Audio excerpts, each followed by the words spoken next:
75 days heart challenge ದಿನ 9 ಬೆಳಗ್ಗೆ shake ಕುಡಿತಾ ಟ್ರೈನಿಂಗ್ ಇದ್ದಿದ್ದರಿಂದ ರೆಡಿಯಾಗಿ ಹೊರಟ್ವಿ.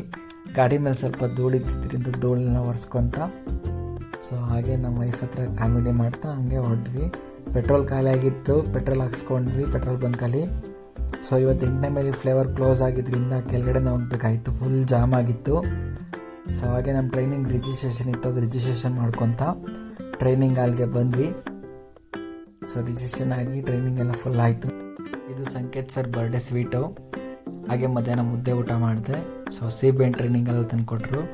ಟ್ರೈನಿಂಗ್ ಮುಗೀತು, ಮನೆಗೆ ಹೊರಟ್ವಿ. ಹಾಗೆ ಹೊಡ್ತಾ ಮಹಾಲಕ್ಷ್ಮಿ ಲೇಔಟ್ ಸಿಗ್ನಲ್ ಬಿತ್ತು. ಹಾಗೆ ಎಲ್ಲ ಮುಗಿಸಿ ನೆಲಮಂಗಲ ಬಂದ್ವಿ. ಇವತ್ತು ಶಿವನ್ ಟೆಂಪಲಿಗೆ ಬಂದು ದೇವ್ರಿಗೆ ನಮಸ್ಕಾರ ಆಗ್ತಾ ಪ್ರಸಾದ ತಿಂದ್ವಿ. ಇವತ್ತು ಗಣೇಶ ಬಿಡ್ತಾಯಿದ್ರು.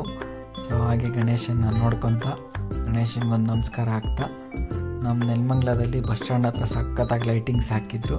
ಅದರದ್ದು ಒಂದು ವಿಡಿಯೋ ಮಾಡ್ಕೊತ ಹಾಗೆ ಹೊರಟ್ವಿ. ಸ್ವಲ್ಪ ಅಂದರೆ ಜಿಪ್ ಹಾಕ್ಸ್ಬೇಕಿತ್ತು ಬ್ಯಾಗ್ಗೆ, ಅದು ಹಾಕ್ಸ್ಬೇಕಾಗಿತ್ತು. ಅದು ಅರ್ಧ ಗಂಟೆ ಆಗುತ್ತೆ ಅಂದರು. ಹಾಗೆ ಸ್ವಲ್ಪ ಚಾಟ್ಸ್ ತಿನ್ಕೊತ ಹಂಗೆ ಬ್ಯಾಗ್ ಇಸ್ಕೊತ ಬಂದ್ವಿ. ನಮ್ಮ ಏರಿಯಾ ಹತ್ರ ಗಣೇಶನ ಗುಡಿಸಿದ್ರು. ಅಲ್ಲಿ ಪ್ರಸಾದ ತಿನ್ನೋಕ್ಕೆ ನಮ್ಮ ಓನರ್ ಕರೆದ್ರು. ಅಲ್ಲಿ ಪ್ರಸಾದ ಇಸ್ಕೊಂಡು ಇದು ನಿನ್ನೆ ನನ್ನ ಫ್ರೆಂಡ್ ಡ್ಯಾನ್ಸ್ ಕ್ಲಾಸಲ್ಲಿ ಗಣೇಶ ಕೂರಿಸಿದ್ದು.